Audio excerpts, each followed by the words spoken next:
The winter morning in the small town of Maplewood was serene, yet biting cold. Snow blanketed the rooftops like soft frosting on gingerbread houses, and the streets were painted white, undisturbed except for the occasional crunch of footsteps. Chimneys puffed out lazy streams of smoke, mixing with the crisp air, and the faint smell of pine and burning wood lingered everywhere. In a modest little house at the edge of town, Emma stood by the frosted window, her breath fogging the glass as she gazed outside. She pulled her knitted shawl tighter around her shoulders, a gift from her late mother that had always comforted her. The window overlooked their small yard, where a lone evergreen tree stood, decorated with simple handmade ornaments. Beyond it, the snow-covered streets were quiet, save for a distant sleigh bell jingling faintly. Emma's gaze shifted to the calendar pinned to the kitchen wall. The date was circled in red, December 24th,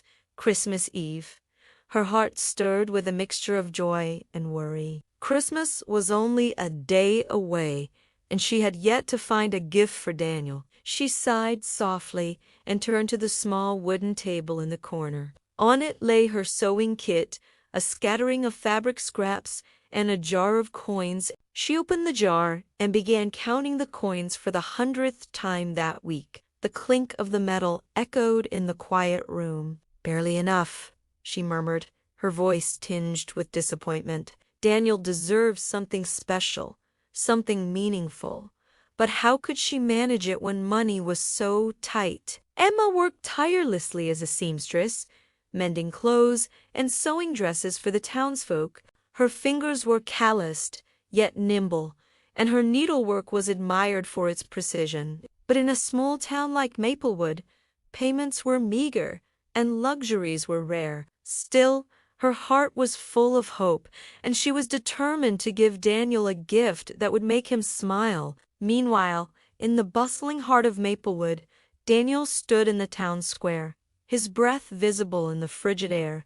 The square was lively despite the cold, with shops adorned in twinkling lights and wreaths of holly. A small group of carolers sang near the towering Christmas tree, their voices harmonizing beautifully. Daniel's hands were stuffed in the pockets of his old wool coat as he wandered from one shop window to the next, his eyes scanning for something special. He thought of Emma, her warm smile and gentle laugh, the way her eyes sparkled when she was happy. She deserved the world, but he had little to offer. He paused in front of a quaint shop that displayed elegant hair combs and accessories. One of them caught his eye, a delicate comb with tiny pearls and intricate floral engravings. It was perfect for Emma's long, chestnut-brown hair that shimmered like silk in the sunlight.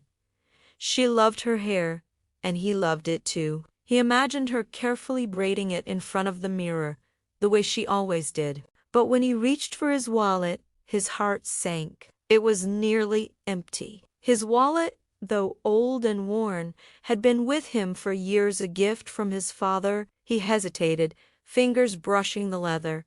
After a moment of thought, he made the decision. He stepped into the shop, heart heavy but resolute. "I'd like to sell this," he said, placing the wallet on the counter. The shopkeeper, a kind older man with a bushy mustache, examined it and nodded. "It's well loved," the shopkeeper said with a smile, "but I'll give you a fair price." With the money he earned, Daniel bought the comb, carefully wrapping it in a small box tied with a red ribbon. He held it tightly, feeling a mix of sadness and excitement. He couldn't wait to see Emma's expression when she opened it. Back at home, Emma had made up her mind. She thought of Daniel's old pocket watch, a family heirloom that he carried everywhere. The watch was scratched and slow, its chain tarnished, but Daniel treasured it because it had belonged to his father. She decided to make it beautiful again. She bundled herself in her coat and scarf, the cold biting at her face as she walked to the jewelry shop near the corner of the square. The shopkeeper, a kindly woman with bright eyes, greeted her warmly. "How can I help you, dear?" she asked. Emma carefully placed the watch on the counter. "I want something to make this watch look beautiful again," she said. The shopkeeper examined it and nodded. "I have just the thing," she said, pulling out a delicate golden chain. It gleamed softly in the light, simple yet elegant. Emma's heart leaped, but when the price was mentioned, her fancy fell. It was nearly all the money she had saved. She hesitated, clutching her coin purse tightly. But then she thought of Daniel's smile, the way his eyes lit up when he held the watch. She knew it was worth it. "I'll take it," she said, handing over the coins. She held the tiny box with the chain inside close to her chest as she walked home, her heart a mix of nervousness, excitement, and love. That evening, snow fell softly outside their little house. The fireplace crackled warmly, filling the room with a golden glow. Emma prepared tea, the scent of cinnamon wafting through the air. She placed the small gifts under their tiny Christmas tree, its branches adorned with fabric ribbons and wooden ornaments Daniel had carved years ago. When Daniel arrived, his cheeks red from the cold, he carried the little box with the comb. They exchanged smiles, their eyes reflecting the love they felt for one another. "Merry Christmas, Emma," Daniel said, handing her the box. "And Merry Christmas to you," Emma replied, giving him hers.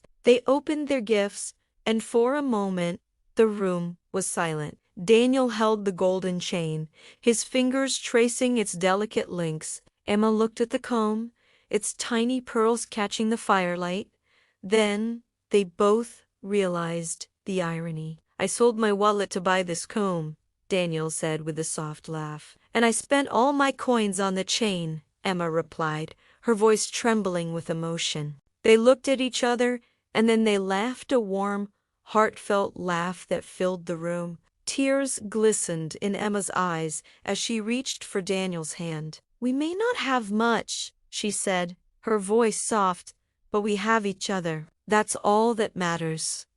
Daniel pulled her into a gentle embrace. "You're right," he whispered. "As long as I have you, I have everything I need." The evening passed in warmth and contentment. They sipped tea by the fire, reminiscing about their years together, sharing dreams for the future. They spoke of simple things, planting a garden in the spring, fixing the leaky roof, and celebrating many more Christmases together. As the night grew darker, the snow continued to fall, blanketing Maplewood in silence. Emma and Daniel sat close by the fire, their hands intertwined. The little Christmas tree glowed softly, a symbol of their love and resilience.